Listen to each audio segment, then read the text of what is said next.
This evening, as you've heard, the government has partnered with United Nations Women and an insurance company to launch its year-long awareness campaign. The launch is currently underway in Rivonia. Johannesburg's SABC reporter Nosipho Mncube is there and joins us right now. Nosipho, just tell us basically what's currently happening, and have you been able to speak to any stakeholders?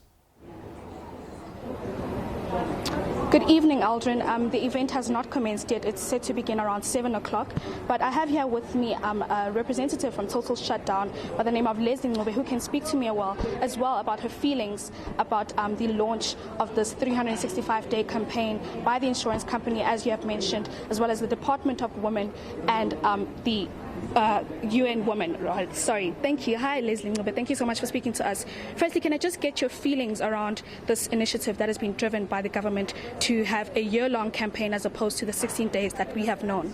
I think it's a great move by the government to initiate the 365-day campaign, as we all know that 16 days is not enough for us to fight against gender-based violence, because this is something that happens every single day, every hour of every single minute. So it's important for us to keep on ensuring that the public is aware, and there are continuous campaigns in teaching the public on how to be better in society, and fighting against violence that is committed by men in society. And we need to also ensure that in this 365-day awareness campaign, that the campaigns are also intersectional, because we know previously in the years that it's always there's always a single story to that. We always forget the LGBTQIA+ community, we forget gender non-conforming people, we forget people living with differently abled people. So we're hoping that this is definitely a great start, and we're hoping that as it builds, the campaign as it builds, we work together with the government and First for Women and UN Women to ensure that the campaign is intersectional and inclusive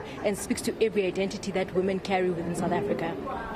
With that said, seeing the 16 days of activism as we've come to an end today, do you see an effective change or a change in terms of awareness around the country as well as around the world with what we have done so far? Do you think this will bring more change? What are you hoping to see out of the 365-day campaign?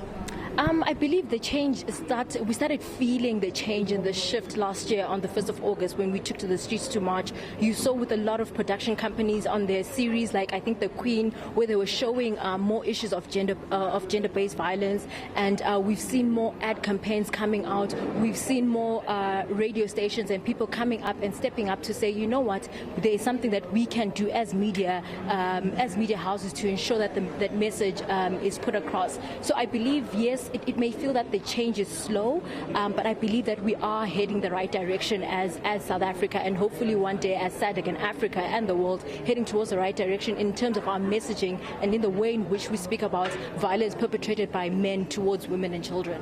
Okay, thank you very much, Leslie. That's Leslie Mncube from Total Shutdown, just speaking to us about her feelings about this initiative that is driven by the government, UN Women, as well as the insurance company, of the 365-day campaign, saying that although the change may be small, at least it is effective and is keeping the conversation going about abuse against women and children in the country as well as around the world. But that's it. We will be starting the event soon. Back to you in studio, Aldrin.